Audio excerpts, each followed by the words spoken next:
Is proudly sponsored by Ramset, manufacturer and supplier to the Australian construction industry for over 70 years. Started in Australia, still in Australia, staying in Australia.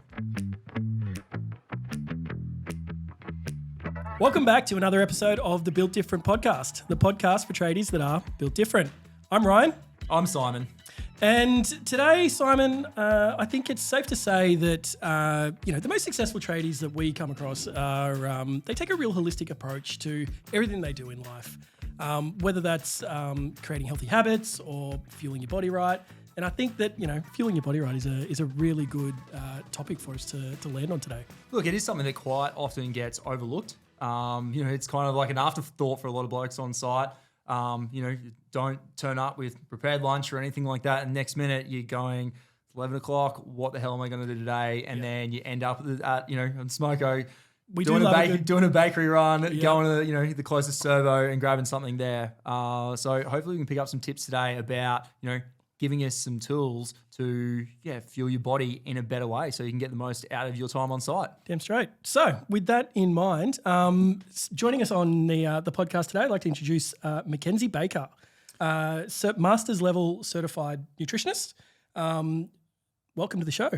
Thanks for having me. I'm really looking forward to talking about nutrition to probably a population who could do with a bit of guidance. Hey, look, we do love a good snack, and a smoko snack is something that we love to ask all our guests. Sorry, and the most common answer we get is either a pie or a sausage roll. Yeah, 4 and 20. Yeah, dare iced coffee. Or a big can of V, or mother, or anything like it. Flat white, 3 sugars. So to kick things off, where does a meat pie range on the healthy sort of scale, or in terms of options for smoko snacks? Where does a meat pie fall on that? Okay, so we've got to preface this by saying we need to let go, firstly, of the concept of good and bad foods. Yeah, okay. Because it stems from an all or nothing mentality. Okay. And in my opinion and in my observations, working with people for I think about 6 years now in this game. An all or nothing mentality is the crux of why people struggle to stay consistent with any sort of healthy eating or weight loss, any sort of goal of that nature. Mm-hmm. This is why people struggle to stay consistent with that. And healthy eating, achieving a nutrition dependent or related goal is not about perfection, or it's not about perfection. No, you never get that. Well, we don't even know what perfection actually truly looks like. Yeah. It's about principles, adhering to those principles on average over time. Mm-hmm. And we've got to think, what is a health-seeking diet? Now, if you ask me what a health-seeking diet is, one that didn't allow me to enjoy food experiences and social experiences, one that was rigid and inflexible, that doesn't align with what I see as a healthy life. And when we change our view of what a health-seeking approach to nutrition is, it allows us to go to the pub with the boys after big week on the job, and go and get a schnitty. That's part of it, because it's the social health aspect. And I think we've got to understand that we've got to have that mindset. So if we were to look at a meat pie, 4 and 20. Is it a bad food? It's not physically health-seeking, because it has characteristics, and the nature of it is, for example, high in saturated fat, high in sodium, which that's a controversial topic, but for the sake of this podcast, high in sodium. High in sodium, low in fiber. So it's going to be calorie dense. It's going to be not so good for long-term heart health. It's not going to be very nutrient dense, and it's not really going to be conducive to long-term physical health, but also feeling good and being productive on site. Yep. There you go. Were you expecting that for an answer? It's probably a little bit more than I was expecting. Which is great. Which is great. And, I'm a little bit sort of disheartened to hear that it, leads to all these sorts of health issues down the track, because I do love a good dog's eye.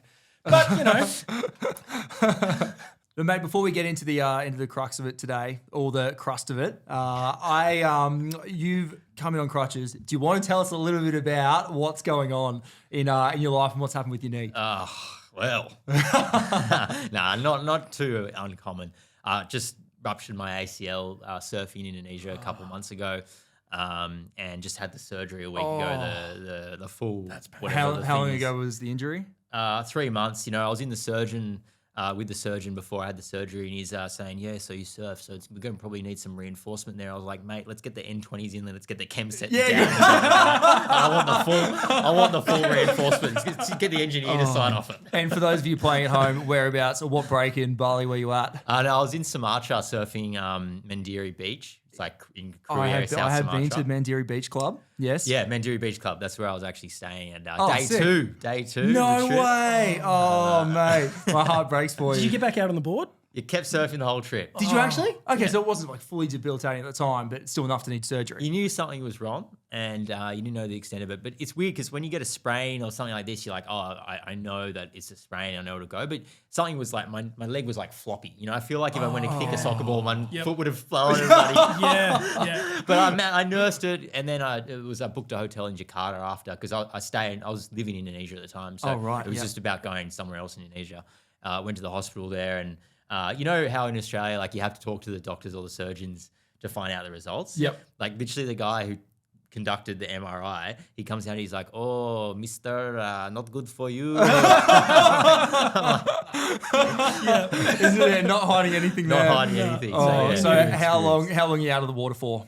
At least 6 months. Oh, that's tough. But you know what? It's good because, you know, my family business with my dad and my brother, they're in piling excavation. We got 2 20-ton cats.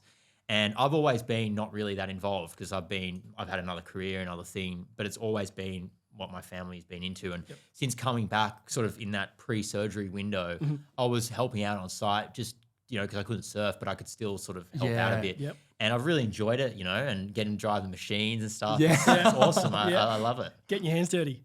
Exactly right. That's awesome.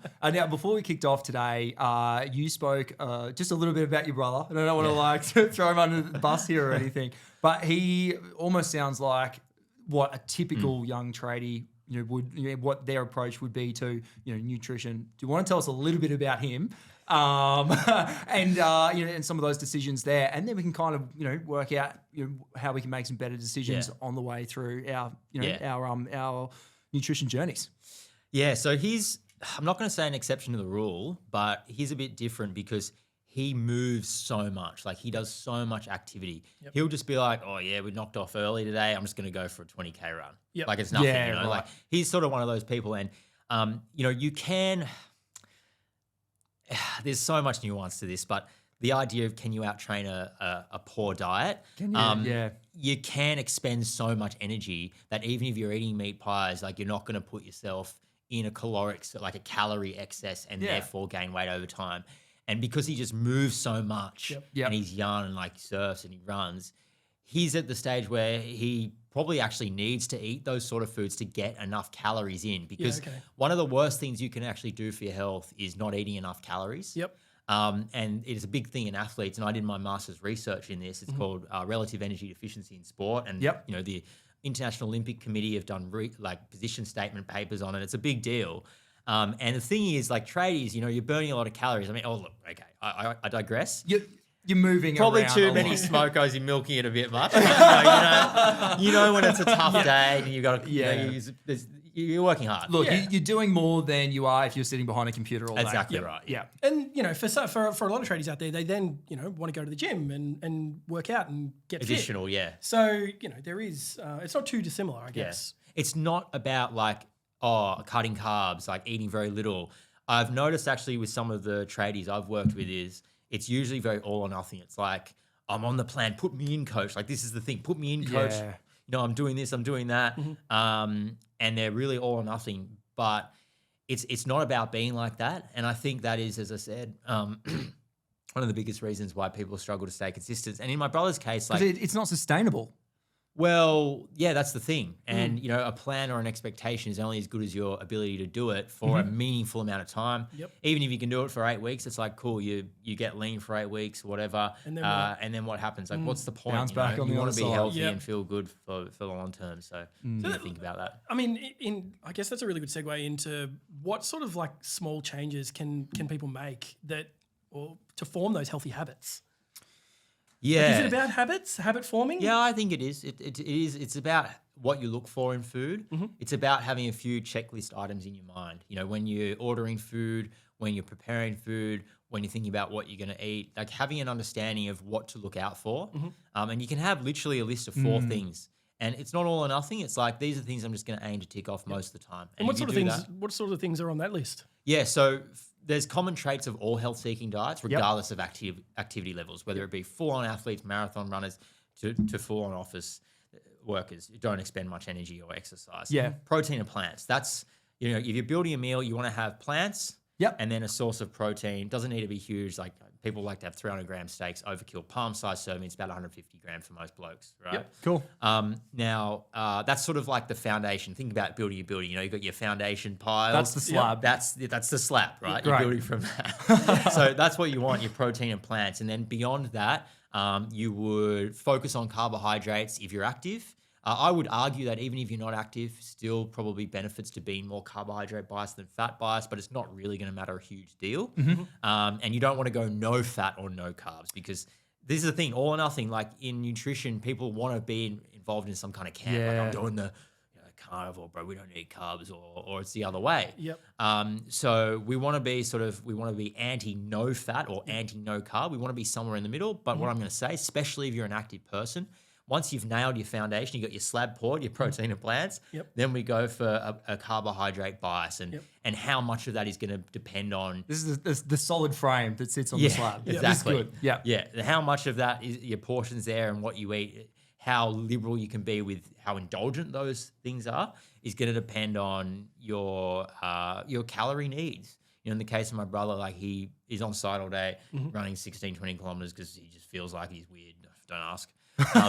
So he can go, like, he's going and having he's having big meals. But it's funny because if you are aware of your appetite and you actually have the ability to be sensitive to it, it's actually quite reliable. A lot of people in the modern world, and it is hard because we're always exposed to stimulus, and food is readily and conveniently available. We've got Uber Eats, and we go to the shops and it's all there, and so it's hard. But I'm always walking around with muesli bars or packet of chips in my tool belt. Like, there's always something within a arm's distance reach. That's well, we can come on to snacks in a second, but that's a good point that we could maybe segue into. But I think just having those foundations in and regulating the rest.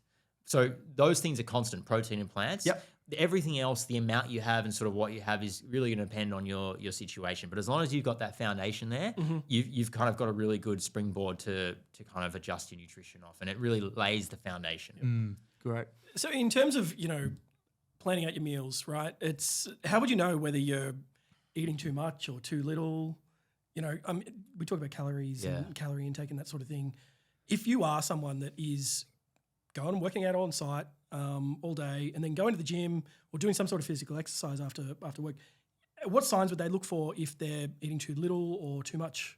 So it's hard because there are many things that can cause these symptoms. So it might not be a lack of calories. It could be a nutrient deficiency. Sure. It could be a lack of sleep. It could be alcohol consumption. It could be medication. So there's a lot of variables to consider, but the way you were talking about before, like building this foundation, it's about having the right balance as opposed to, and then the volume kind of is customized depending on who you are. Yeah, but you're asking, I get what you're saying, like, how do I know? Yeah. So it is tricky in the modern food world. It's hard to be aware of your appetite. And this is where I think periods of calorie tracking might have utility. But I'm generally not trigger happy with it at all as a nutritionist, because it can be like a high effort cost thing. It's a skill, and it's something. It's a lot of effort. Yeah. Well, it's something that you can do it poorly or you could do it well, and poorly is just going to be just as misleading.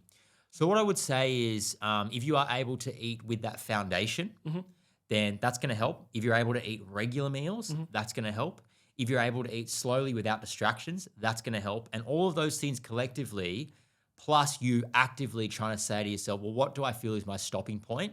Over time, you will, if you practice it diligently, you will build that trust. And you can also look at body weight trends, which can be a guide. You also want to think about general energy levels, lethargy, things like this. But you also want to be aware of those confounding variables. So if you have low energy, if you're real tired, you might think, oh, I'm not eating enough calories. I've got to eat more. But then you got to think about, well, what's my sleep like? What am I doing on the weekend? And these sort of things can have a big influence. So you want to make sure that you are just, you got your bullshit detector out. You're able to sort of, not quickly rush to something. You kind of got to be a little bit critical. Yep. Yeah. It sounds like it's all about getting the balance right, and all those little 1%ers that add up over time. Yeah. And if you're not doing, you've got to do a bit of everything correctly to really get it right. Look, we know that preparation is such an important part of setting out and doing what you plan to do. But what are some tips that you can do in preparation to get your nutrition right? Yeah. So first thing I'll say is that preparation, like meal prep, if you want to call it, like use that phrase, meal prep. It doesn't have to be chicken and broccoli and brown rice for you to be healthy. Yep. And I actually think that meal prep is overrated. Is it helpful? Yes. Is it overrated? I think yes as well. So the thing is, can you still find a protein and plants focused meal that you get from the shops down the road? Yeah, I think almost always you can. there's probably two different areas where you come in like, are you prepared to be able to bring in your lunch, and you've got control over what that is because you've had time to think about it, control what's going into your meal, and preparing it, bringing it, heating it up on site or whatever. But versus when you don't have the luxury or the time to do that, what decisions are you making at that point in time, which can be better for you? And that's where you probably more likely to end up with just I'll have another meat pie and another can of V or something today. So what can people do in that when they are looking for an alternative at the last minute? Yeah, so again, it's not all or nothing. And if you have that mentality, you are automatically going to default straight to plan Z or plan, sorry. No, we can get or plan screw it. Yeah. Whenever you do hit an obstacle, like, I don't have my meal prep with me, like, what do I do It's now? too hard, so you go all out. Whatever. So really the dim and non mindset is you want. And personally, I hate meal prep. Like whenever I work with my brother, I'll do breakfast, but then I'm going to get lunch with them. Yeah. But when I do go and get lunch, it's not about, let's just go and get the full kebab with the this and the that. It's about what can we do? What can I find that is protein and plants focused, but still enough carbohydrates and not like all fatty and oily, because that's when we start thinking about things like saturated fat and also the calorie density, or I like to say the calories per bite. That really ramps up. Now, look, I know I've spoken about tradies need to eat more typically because they're so active, but it's going to depend. Like some people, their appetite relative to their activity is higher. And some people feel like they're not eating much, but they're eating very calorie dense meals, which means they're not feeling full, but they're actually eating a lot of calories. So, also for the health reason, like this is why I say carbohydrate biased diet, I think tends to fare well. Research indicates that assuming protein and calories are matched, it's not going to make a difference.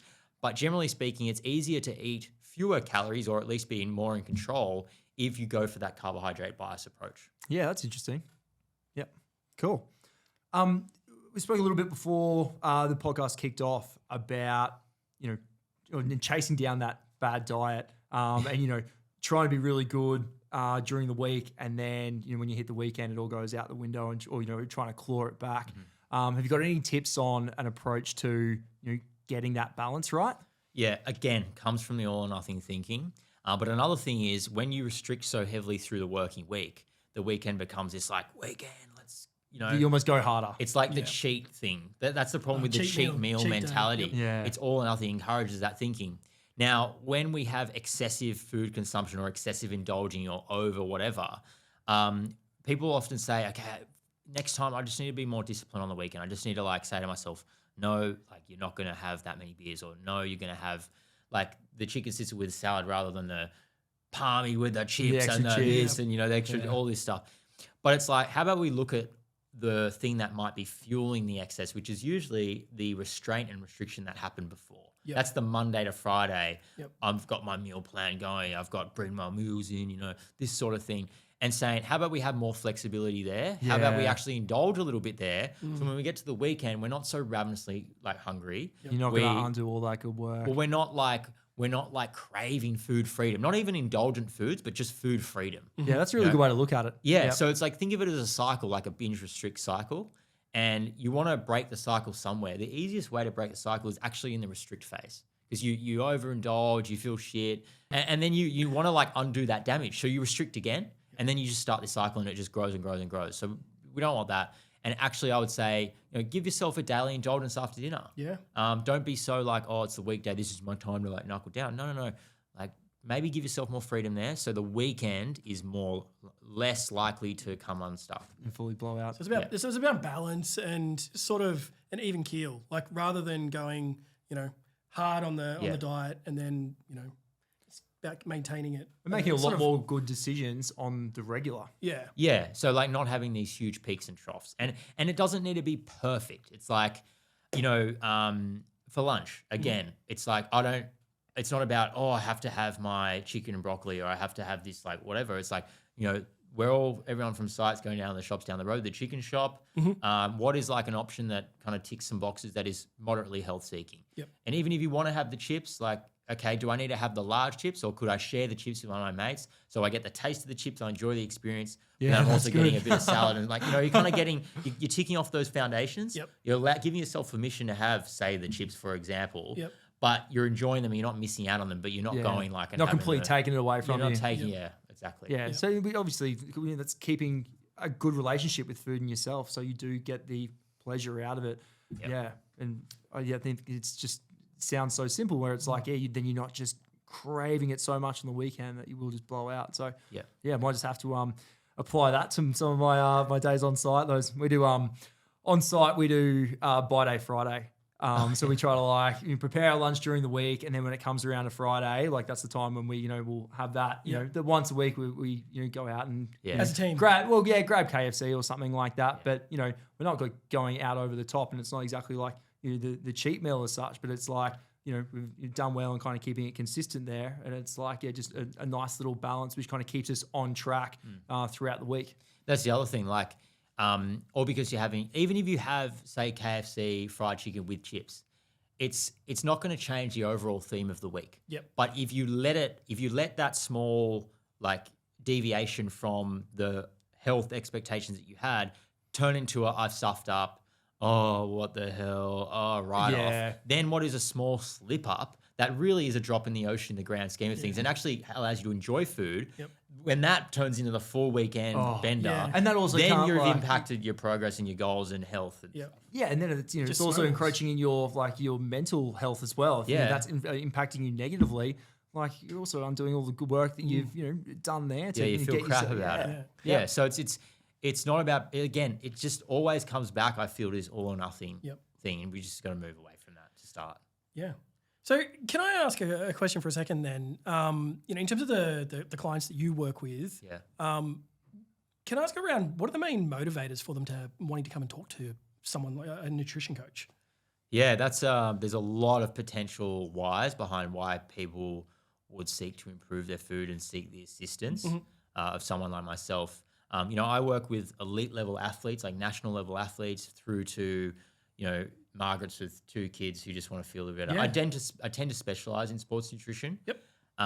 But it can be anything from I want to be the best in my sport. Yep.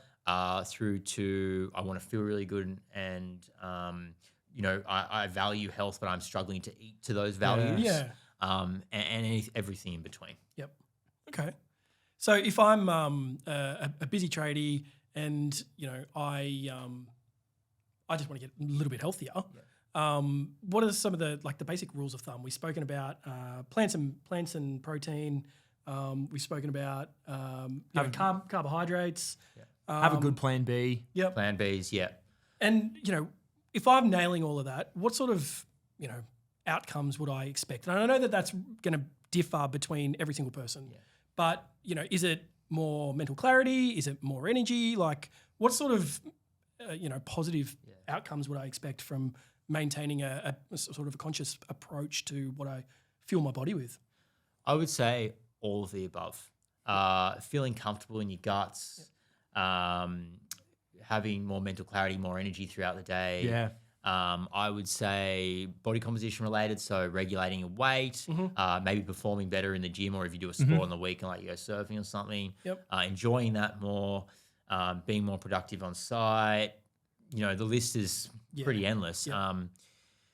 But I think, if you are a busy tradie, you have to think about what is realistic and what's feasible, and understand that, there's always going to be some extra effort, cost and time that you're going to have to invest. But it's about being efficient, not necessarily making things hard. Yep. So, 0 cook meals for the job site. Yeah. Not doing this meal prep thing where you're cooking stuff that takes 2 hours on a Sunday. It's like, putting a bit of You don't want to shredded resent chicken. it, right? Exactly. Yep. Slices of bread or wrap, shredded chicken, spinach leaves or salad kit, a bit of low-fat mayo, maybe a smear of avocado. Like that is protein and plants-focused meal with the carbs. Nice and simple. Nice, simple, zero cook, takes you 2 minutes. Overnight oats for brekkie. Yep. You can eat them in the car. I shouldn't say that, but like overnight oats, it's like a 2-minute thing Nice, that easy you can one. do while Yep. you're cooking dinner or something. And again, this is a meal that ticks the boxes. Yep. That's a low effort cost. And it's all about this efficiency thing, not making stuff hard for the sake of it. Yeah. Yep. Okay.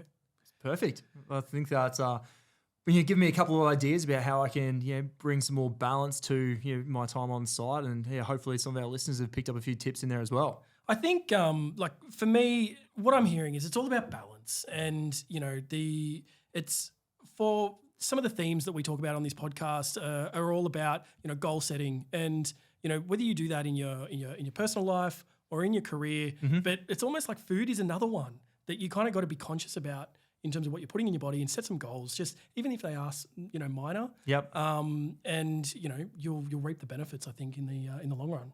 The minor process related goals, like behavior goals, people always set goals of like, I want to lose 10 kilos, I want to gain 10 kilos, I'm a muscle brother. Yep. Like this sort of thing. Yeah. It's like, how about we look at a behavior that you can do, that you can celebrate every single day or week. Yeah. Like I had fruit in my breakfast. That's really good. Because these are things, goals can feel so far out of reach. Yeah. You want those process And something that's goals. simple and tangible, and that you're going to feel good about every time you tick that box. Just what I would say is, if you want to improve your nutrition, come up with 3 to 5 things that you can do in each day that will move you towards the approach to food that you feel will send you in your goal. Again, like putting fruit in your breakfast, or not having a 4 and 20 and having a sandwich instead. Yep. Preparing your own breakfast, like even real simple things, and ticking those off, you're going to start to see some change. And because you've got that frequent win and it's within reach, you're then going to be more motivated to keep going. This is what we call self-efficacy, or confidence in your abilities to achieve a goal. Yep. Think about it. A sport or anything you've done that you suck at, you want to give it up pretty soon, right? Whereas if you feel like you're good at something, I'm actually like picking this up really fast, you're more motivated to keep going. And you're hitting the goals each time, and it's that kind of the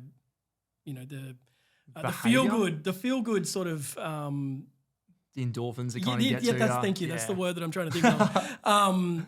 And as you kind of do that, and you get to the end of each week, and you can tick those things off that, yep, I did that.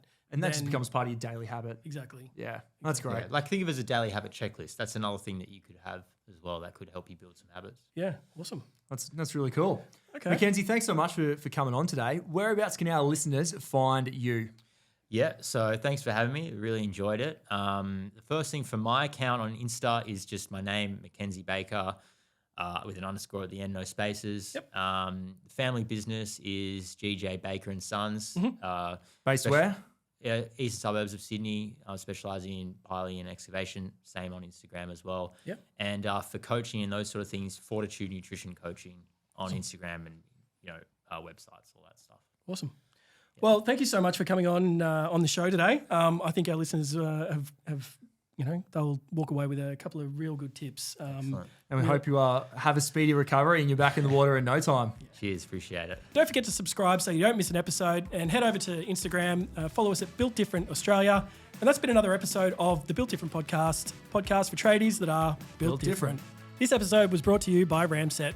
Simon, you as an apprentice know just how tough it can be as an apprentice on a construction site. Mate, I certainly do. And that's why Ramset are dedicated to supporting the next generation with the Ramset Apprentice Program.